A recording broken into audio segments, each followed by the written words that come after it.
आजको भिडियोमा चाहिँ म तपाईलाई यो हाम्रो कम्प्युटरमा चाहिँ यो एकदम ढिलो चल्ने हुन्छ हैन। यो चाहिँ अब केही चलायो भने अड्किरहने हुन्छ। यसको लागि चाहिँ तपाईले दुई तीनवटा काम गर्नुपर्ने हुन्छ। सबभन्दा पहिला चाहिँ तपाईले यो टेम्पोरेरी फाइलहरु चाहिँ फाल्नुपर्ने हुन्छ। यसको लागि चाहिँ के गर्ने भन्दाखेरि यो भिडियोमा भन्नेछु। भिडियोलाई अन्त्यसम्म हेर्नु होला र हाम्रो च्यानललाई सब्स्क्राइब गर्नु भएको छैन भने सब्स्क्राइब गर्न नभुल्नु होला। सबभन्दा पहिला चाहिँ तपाईले सर्च बारमा जानुस् हैन विन्डोजमा। अनि त्यसपछि तपाईले चाहिँ रन टाइप गर्नु होला। रन टाइप गरिसकेपछि यहाँ देख्न सक्नुहुन्छ यसलाई ओपन गर्नुस्।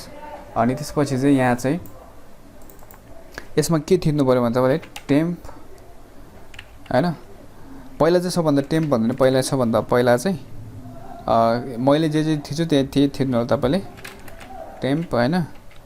अगाडि पछाडी पर्सेन्टेज अनि त्यसपछि ओके गरिदिनुस्।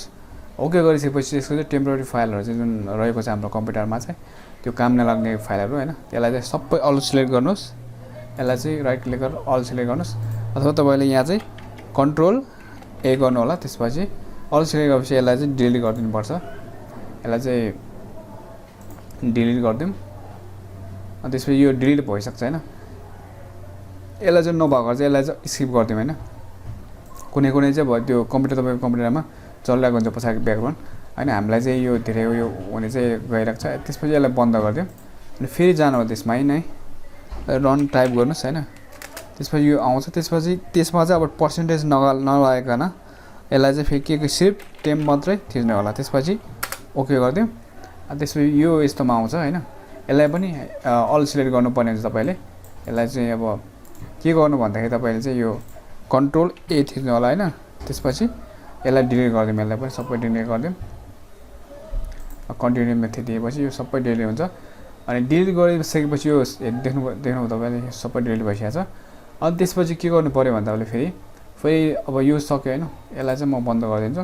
फेरि जानु होला रनमै जानुस्। अनि त्यसपछि यसलाई ओपन गर्नुस्। अब तपाईले के थिच्नु पर्यो भने यहाँ चाहिँ टाइप गर्नुस्। तपाईले प्रिफेज टाइप गर्नु होला। यो चाहिँ तपाईले योलाई ठुलो गरेर हेर्न सक्नुहुन्छ। यसपछि ओके गरिदिउँ। अनि यहाँ चाहिँ पर्मिसन दिएको छैन, यसलाई कन्टिन्युस जाउँ हैन। यसलाई पनि यहाँ भित्र गएर पनि हामीले चाहिँ यसलाई चाहिँ यो नचाहिने फाइलहरु यिनीहरु सबैले कन्ट्रोल ए गरेर अनि तपाईले डिलिट गर्न सक्नुहुन्छ। यसमा चाहिँ यो यसरी यसलाई सबै डिलिट गरिदिउँ हैन। ओके यसलाई चाहिँ यसरी डिलिट गरिसकेपछि चाहिँ हामीलाई नचाहिने फाइलहरु चाहिँ टेम्पोरेरी फाइलहरु चाहिँ एकदमै काम नलाग्ने फाइल हामीलाई यो काम नलाग्ने फाइल चाहिँ फालिदिएपछि हाम्रो कम्प्युटर चल्न सक्छ। त्यसपछि चाहिँ अब लास्टमा चाहिँ के गर्न सक्नुहुन्छ भने तपाईले चाहिँ यति गरिसकेपछि पनि हैन हल्का चाहिँ अब ढिलो चल्यो भने चाहिँ तपाईको कम्प्युटरमा जानुस्। अनि त्यसपछि सी ड्राइभमा जानुस्। अनि राइट क्लिक गर्नुस्। त्यसपछि प्रोपर्टिजमा जानुस्।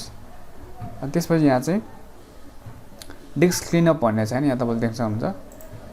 यसमा चाहिँ क्लिक गर्नु होला। अनि डिस्क क्लिनअपमा उयो गरेपछि यसले चाहिँ यो सी डिस्कमा चाहिँ भएको हैन सबै फाइलहरु चाहिँ यसले चाहिँ टेम्पोरेरी फाइलहरु सबै स्क्यान गरेर डिलिट गर्ने हुन्छ। यसलाई चाहिँ के गर्दियौं clean up with system file गर्नुस् हैन। त्यसपछि यो सबै क्लिन हुन्छ। अनि यसलाई चाहिँ ओके गरिदिनु होला तपाईले चाहिँ। यहाँ देख्न सक्नुहुन्छ यसलाई चाहिँ क्लिन हुँदैछ। अनि त्यसपछि यसलाई सबै भइसकेपछि ओके गरिदिनुस्। अनि तपाईको कम्प्युटरको क्लिन अप भइहाल्छ। र अब ढिलो चल्दैछ भने चाहिँ एकदमै यसले चाहिँ अलि स्पिड बढाउँछ र तपाईको कम्प्युटरबाट स्लो हुनबाट चाहिँ बच्छ। र अब तपाईले चाहिँ 3-4 वटा काम चाहिँ एकैचोटी गर्दै हुनुहुन्छ भने हल्का चाहिँ यो स्पिड बढ्न सक्छ। साथै आज यति नै। भिडियो हेर्दिनु भएकोमा धन्यवाद। हाम्रो च्यानललाई सब्स्क्राइब गर्नु भएको छैन भने सब्स्क्राइब गर्नु नभुल्नु होला। र यस्तै नयाँ भिडियो लिएर आउनेछौँ। भिडियो हेर्दिनु भएकोमा धन्यवाद।